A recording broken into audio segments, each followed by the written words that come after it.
we'll introduce Luke Ward, who I know from collaborations through the GTEx group. Luke is at MIT and is going to talk with us about regulatory genomics and epigenomics of complex disease genetics. Go ahead, Luke.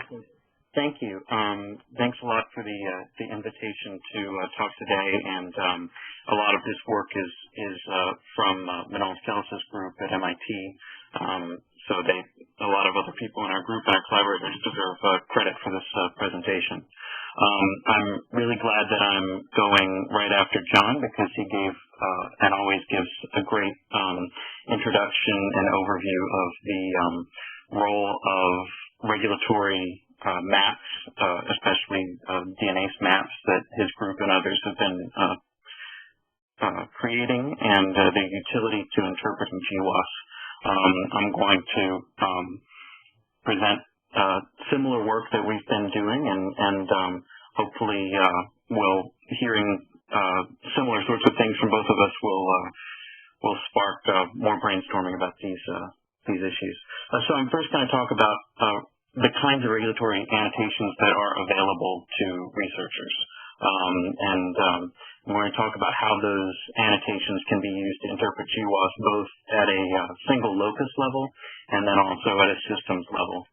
And then I'm also going to talk about the ways in which we and others have been thinking about how these regulatory annotations will allow us now and in the future to do more complex things with GWAS and with association data, both in terms of guiding us towards the types of molecular data that we should be collecting when we're doing medical research in general, and how we should be best analyzing rare variant data and doing the sorts of pathway analysis and epistasis analysis like Marilyn was talking about earlier.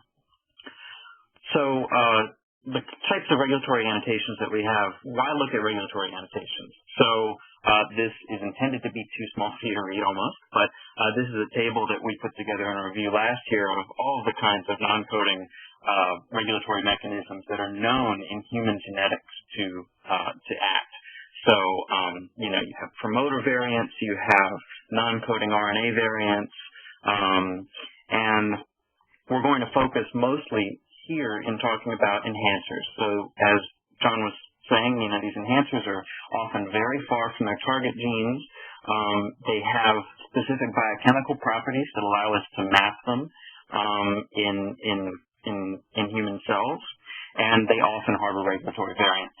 And there are cases that have been validated where it's known that that the causal variant indeed is disrupting a regulatory enhancer. So our goal is to take all kinds of maps of regulatory annotations and come up with a systems level view. And a lot of people are working on the computer science side of things in building these types of models. We want to know what are the regulators, so what are the transcription factors, regulatory RNAs, et cetera, and what are their sequence specificities? So what are they recognizing in the non-coding RNA? Where are they acting? So where are the cis-regulatory regions? Where are the enhancers and promoters? And in what tissues are those enhancers and promoters active in? What is the path from transcription factors to their actual target genes? And often this will be acting, again, through distal enhancers. What combinations of transcription factors are acting at a certain regulatory region. These are all the types of parts that we want in order to build a systems level understanding. And we can use a variety of tools. So John was talking about the types of reference maps that we have in a large and growing number of cell lines and cell types of DNase hypersensitive regions and also histone modifications. We're interested in looking across those tissue types to come up with activity signatures in order for doing activity-based linking. And we'd like to be able to predict in cell types that we haven't observed based on our knowledge of the regulatory motifs that we see for what might be active in cell lines that we haven't been able to isolate in the lab. In addition, we can bring in comparative genomic information, which is something that I'm not talking about explicitly here, but we can discover microRNAs and transcription factor binding sites based on their patterns of sequence variation across mammals. Okay.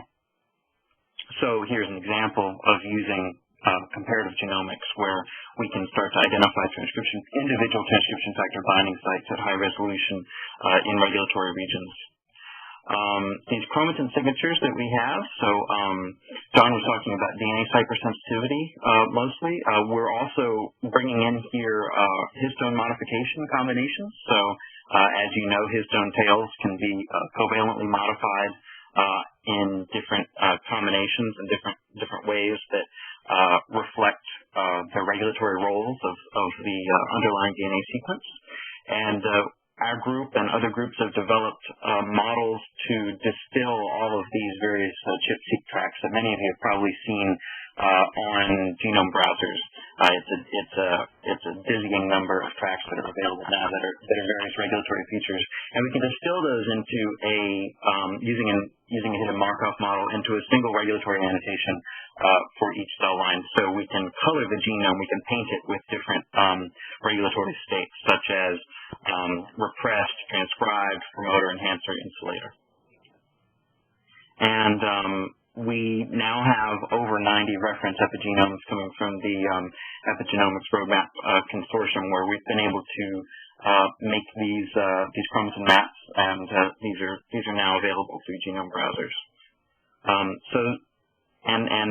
We can take these and look across cell lines and start to do linking. So, I alluded to this before, we have the problem that we can locate enhancers in given cell types based on histone modification combinations and or DNA hypersensitivity, but it's hard to know what the target gene is because they can be very far away, and we have often, tens to choose from in the neighborhood of genes that could be the target.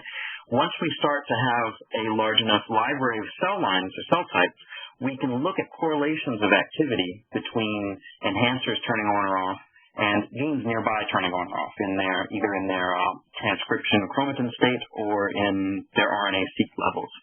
And then we can start to link enhancers to their target genes. And we'll show how this is important later. So we can build these predictive links. We can then say that given chromatin marks, given active enhancers, for example, belong to certain target genes. And we can also look in given types of chromatin, different classes of enhancers, that is, classes of enhancers that are on in different combinations of cell lines, and make a guess as to what the active transcription factors are using Motif Analysis and using ChIP-seq data. So we can look at what transcription factors do we see bound in those regions, what transcription factors do we see that are expressed in the same combination of cell types that we see an enhancer lighting up in, and we can take the set of chromatin, we can take the set of enhancers that are on in a given combination of cell lines and say, let's do a motif enrichment analysis. And we've done this and seen that out of this we see biologically validated transcription factor that are predicted to be active in certain cell types. So this is a case where we take, for example, I'm showing you enhanced.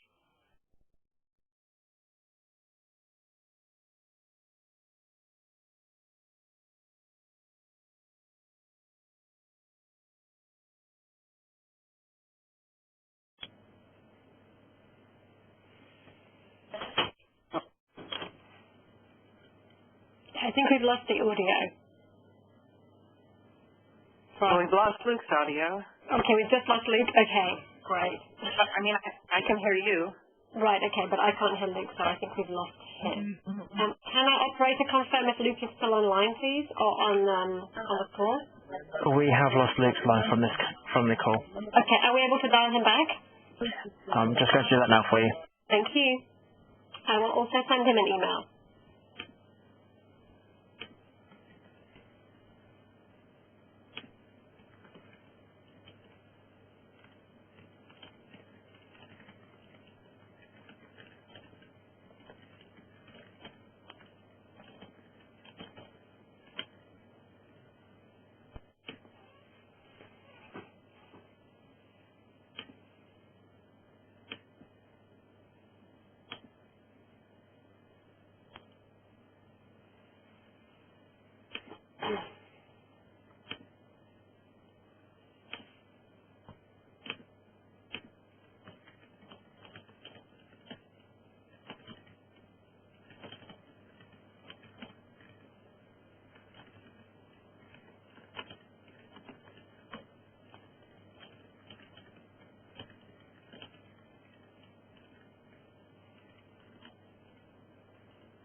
So it looks like Nui was cut off pretty quickly. Hi, I'm back.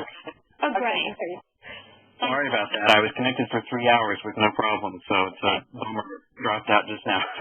Okay, thank you, operator, for getting you back. Okay. So I was talking about how we can use transcription factor activity. We can infer transcription factor activities in cell types by looking within enhancers that are marked in that subset of cell types. We can do motif enrichment analysis. We can also do transcription factor expression profile analysis and come up with biologically meaningful regulator predictions. I'm trying to advance the slide here. Okay, it's working. We can do this then across all of the cell types in ENCODE, and we can take these predictions that we've had and we're starting to do experimental validation. So this is work done by Puya Karadpour, a postdoc in our group, in collaboration with Tarjay Mikkelsen at the Broad.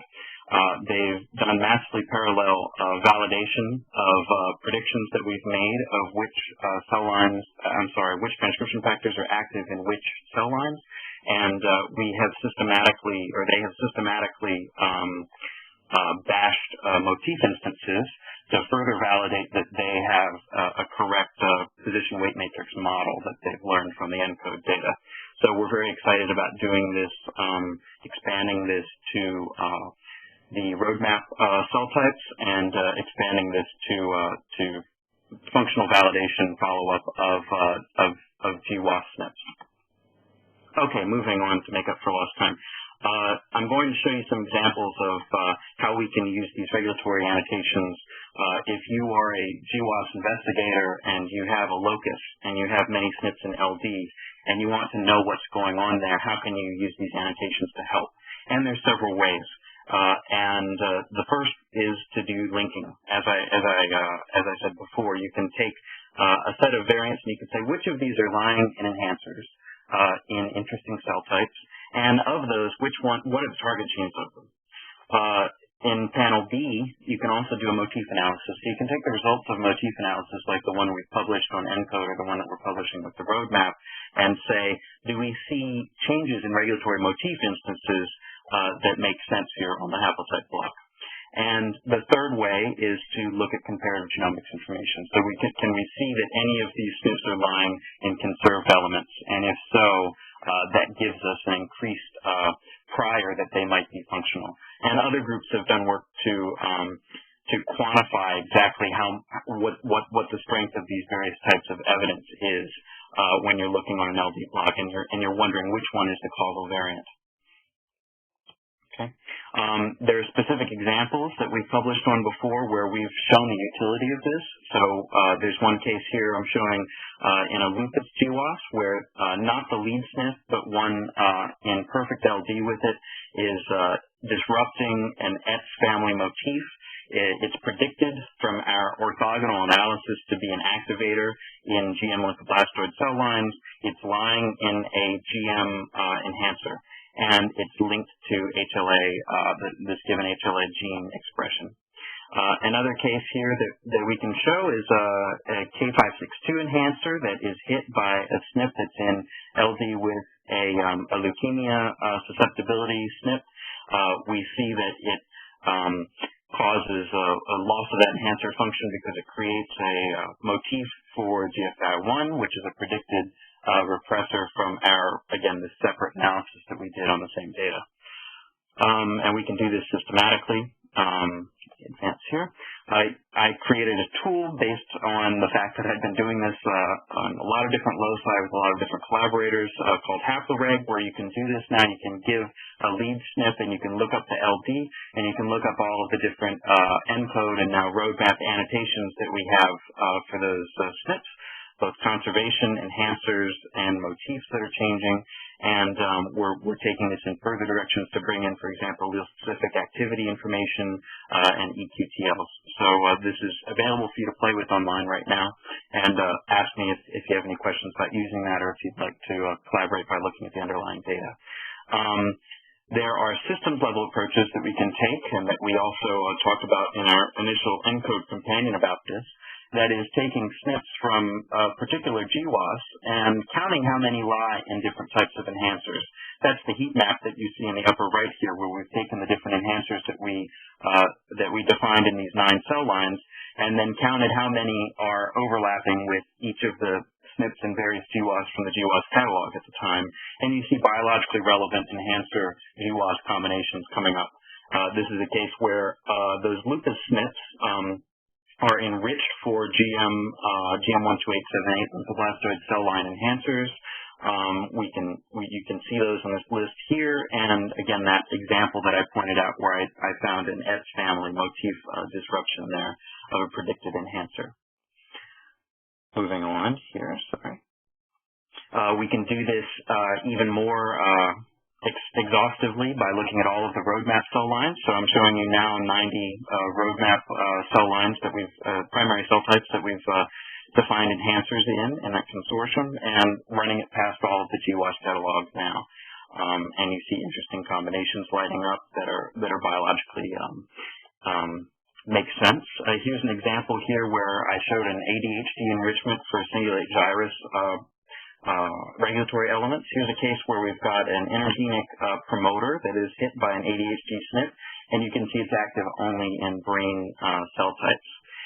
You can also take one of these promoter SNPs and see that it's also an enhancer, and it's sitting in all of these various regulatory motifs. If you go back to the paper that reported this SNP, it really wasn't one that the investigators said was an interesting locus, because it was far from any interesting genes, and they basically were focusing on the interesting genes there. So this is a way to revisit published GWAS and come up with interesting stories for possible mechanistic understanding and validation. We can do clustering of enhancers by looking not just at counting them at looking at all the enhancers in a given cell line, but looking at the actual activity pattern across various cell lines. So we can have, for example, a certain cluster of constitutive enhancers or a certain cluster of only brain enhancers, and that enhances our statistical power here. So this is a busy slide where I'm showing doing the tissue-by-tissue analysis and then the by-activity cluster analysis, both for histone-based chrome-HMM enhancers and from DNase enhancers, DNase-identified enhancers. And we can find cases where we have GWAS where the clustered enhancers give us an appropriate enrichment where we wouldn't have discovered it looking cell line by cell line. Also, we are doing some work where we're looking at complete p-value data, which is not usually available from GWAS catalogs or from public data sets. We're using one of the few publicly available data sets here by looking at the Wellcome Trust data that many of you are familiar with, I'm sure. And this is work done by Abhishek Sarkar in our group, a graduate student in our group who's been looking at sub-GWAS significant, sub-genome-wide significant SNPs here, p-values, and looking at the enrichment for regulatory regions. And this is something that that John showed in his talk also and published on, so I don't want to belabor this, but to show, again, emphasize that there is lots of important stuff happening at genome-wide significant p-values, and that we think that it's biologically relevant because we continue to see enrichment for relevant cell types. And in case you're thinking these are all coming from the same locus, they're not. A lot of them are coming from the MHC, but Abhishek has shown that these associated enhancers are spread out throughout the genome, and they're coming from thousands of distinct loci. Okay. I'd next like to talk about how to go beyond retrospective analysis. I'm sorry? Okay. Can you hear me? Yes. Okay, great. So I'd like to go further, talk about going beyond GWAS, beyond just doing retrospective analysis of GWAS, and what sorts of things we can do when we actually look at molecular variability across individuals. So this is a figure from our review last year where we're building on looking at GWAS, where you're just looking at imbalance of allele frequencies across cases and controls, and going on to look at other things. So most of you are familiar with expression QTLs, Eqtls, and I'm sure we'll be hearing more about that later today, where the trait that you're looking at is expression of the nearby gene. You can also have for example, chromatin QTLs, or other things like that, where you're looking at some other molecular trait and treating that as the phenotype and looking for genetic determinants of that. There's also allele-specific activity. So this is a case where you're looking for some sort of signal that is systematic. As long as you have some type of sequence data that you can reliably assign to one parent or another at a heterozygous site in an individual, where you can then look at correlating some molecular trait that is associated with those signals. So, for example, in ChIP-seq or in RNA-seq data, if you tend to get more reads from the G allele consistently than from the A allele, even in a single individual at a heterozygous SNP, then you can make a statistical case across many loci like this that there's an allele-specific effect going on. And then also there's the case of just looking at molecular traits and correlating them across cases and controls. So this is essentially looking for biomarkers. And people have called this EWAS or epigenome-wide association studies. First, I'm going to talk about Eqtls. So specifically in the context of the GTEx project. So this is an NIH initiative to look at cadavers and take primary tissues from individuals where you're taking lots of tissue samples from the same individual and try to find Eqtls. One of the great strengths of this compared to other published Eqtl studies that are often done on tissue samples from large numbers of individuals is that you've got a broad range of tissue types from the same individual, so you're controlling for a bunch of environmental covariates. So you're controlling for the transgenetic background, for example. You're controlling for height and weight and those sorts of things. And we're hoping that by doing this, we can do sorts of analyses that we're not able to do just by looking at a bunch of Eqtl studies that have been published in the literature and say something about tissue specificity, that sort of thing. We can really do it in a proper way and look in the same individual what is changing in the expression pattern based on the SNP.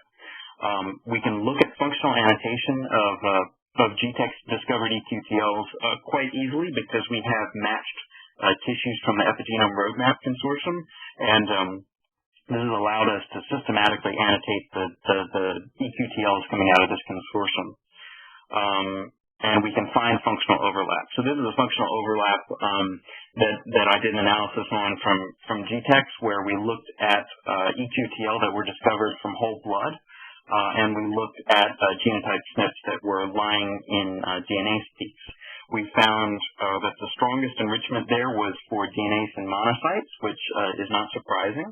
And we find that enrichment, the overlap of 25 Eqtls, is significant, and it persists even if you control for some obvious things, such as the fact that Eqtls tend to be near transcription start sites, and of course that Eqtls and DNA peaks in monocytes are going to be near monocyte expressed genes. We can control for both of those and still see that this is a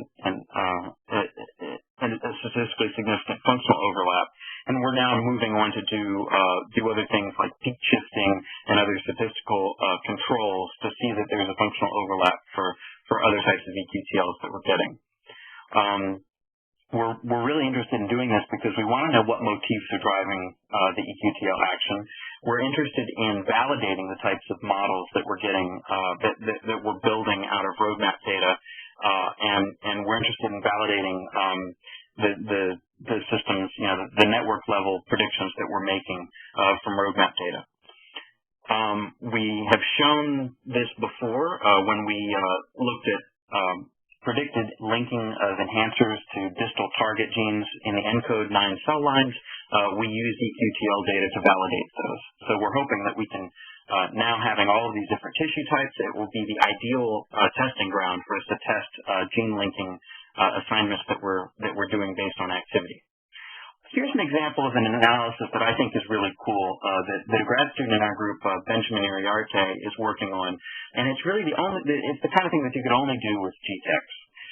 And I'm hoping that these sorts of analyses will help us to better understand GWAS and better annotate GWAS SNPs. So what he's done is he's looked across individuals, he's looked at their expression pattern for a given gene across all of their tissues. So we're just looking at one gene here, this heat map. You're looking at that gene turning on or off across a bunch of tissues, and you're looking going across the columns, you're looking at a bunch of individuals. And you can look at that expression pattern as being the quantitative trait now. Rather than the expression of a single gene, you're looking at the pattern across all tissues, and you could have never done this just by mining the available Eqtl data or by looking at a single tissue. Now we can ask the question, are there SNPs that, and we can build these expression modules, do the normal, sort of analysis that we see relevant Go terms coming out, and that the expression data are reliable. I don't want to focus too much on that because that's obvious. The really cool thing that we can do is find SNPs that then alter the expression pattern across all tissues. So this is a case where he's finding a SNP that is basically turning on or off a constitutive gene, right? This gene, you can see it's on in almost all tissues, and then it switches off in almost all tissues in individuals that have the alternate allele. That's obvious. You could have discovered that from one tissue. The really neat thing that he's doing is discovering more subtle things. So here's a case where you could have discovered this if you looked at the tissue, the tissue down there that's red and all. But you couldn't have discovered, well, actually, you couldn't have discovered it. You see that it's on across all individuals. I take that back. You see this real subtle signal here. You see this sort of yellow patch. And this is a mesoderm cell type. It's turning on in certain individuals, but it's really subtle. You might not have discovered this just by looking at a single tissue, but you can see SNPs up in the top that are correlating with whether or not this very subtle expression activity of this HLA gene is happening in mesoderm tissues. And you can do this, here's another case where you've got multiple SNPs that are modulating the expression of this ZFP57 gene, and it's really making these subtle changes that without doing some math and without having the right kind of data, you wouldn't have been able to do. So we're hoping that taking these, let me go back just so we can keep looking at that. We're really hoping that SNPs that we discover that Benjamin is discovering as being module switching rather than just Eqtls, they're module switching Eqtls, will line up with GWAS in interesting ways. We'd really like to be able to see things that we couldn't before say what their expression, activity mechanism was, their regulatory mechanism. Okay, I'm going to move on and give you another example of sort of a post-GWAS or, alternative to GWAS sort of a thing that you can do. This is work being done by Matthew Eaton in our lab. He's a postdoc in our group who's been working with Phil DeJager. This is part of the religious order study where they're taking brains post-mortem of a bunch of individuals they've been tracking for many years and doing cognitive studies of their cognitive decline before they donated their brains.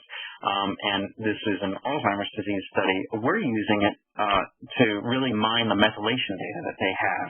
And combining the SNP data with the methylation data that they have to try to discover methyl QTLs that may be important in disease. And what Matt's been finding is that a lot of the majority of Alzheimer's associated GWAS SNPs from the literature are methyl QTLs here in the brain regions that he's been looking at. So you've got, you can look at methyl QTLs, you can look at chromatin QTLs, Eqtls. All of these are ways in which you could try to line up GWAS data beyond just looking at, they're lying in an enhancer. We're really looking at variability across individuals, and it's going to be increasingly important to collect this type of molecular data from the actual subjects that you're doing the studies on. He finds that these methyl QTLs are an important place. Okay, great.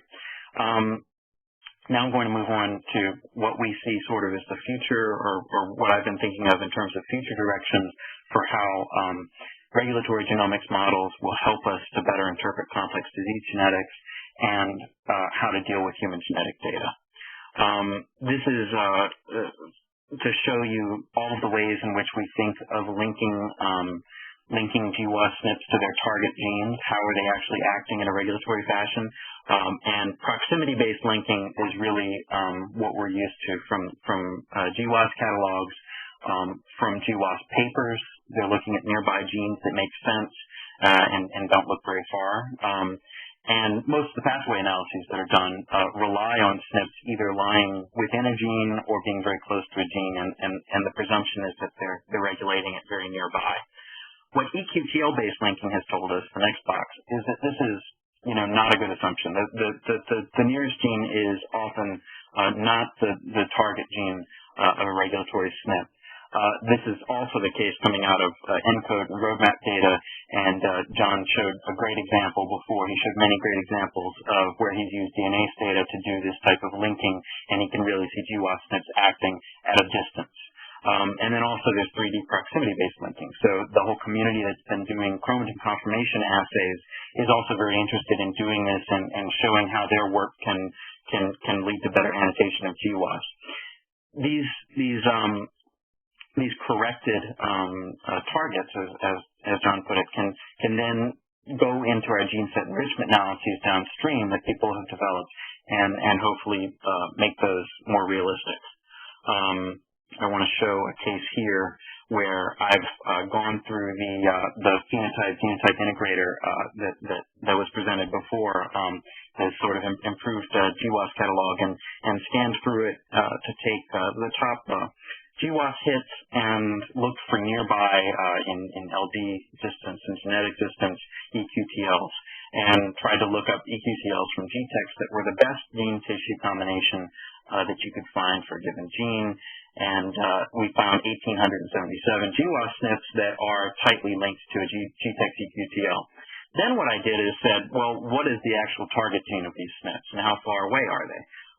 The x-axis here goes from 0 base pairs to a megabase, and so you can see that while there's a concentration very close to being very nearby, which you expect, you see a lot of action going out very far, and on the y-axis is the p-value of the Eqtl. So you can see a lot of significant hits are happening very far away from the actual Eqtl itself. And in 80% of the cases, it's not the nearest gene or one of the overlapping genes for the Eqtl. You can pick out... A few minutes to go? A few minutes to go, you said? Right. Yeah, I'll be done soon. Thank you.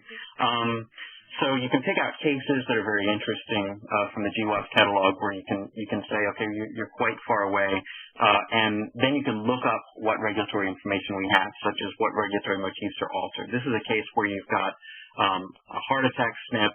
It's 25 kb from the proximity-based fibrillin gene that it's its target, which sounds nice biologically, but there's actually a novel link RNA that's quite far away, 190 kb, that's an Eqtl target of it, and you can see the regulatory motif there in the Eqtl in a TBX5 family motif. Again, this comes from our haploReg database that you can mine for these sorts of examples. So this is something we're interested in looking at further systematically.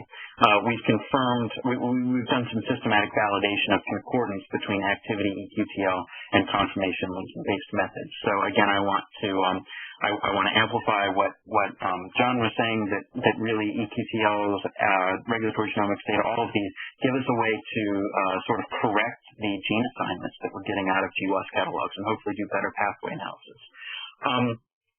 Again, here's the way that we usually do a pathway analysis of GWAS. We look at the genes that are nearby. We look at genes. We look systematically at gene sets, such as the ones that Marilyn was talking about before, and we look for significant overlap. Now, what we can do is actually look at enhancers in given tissues, DNase in given tissues, Eqtl in given tissues, and look for enrichments there.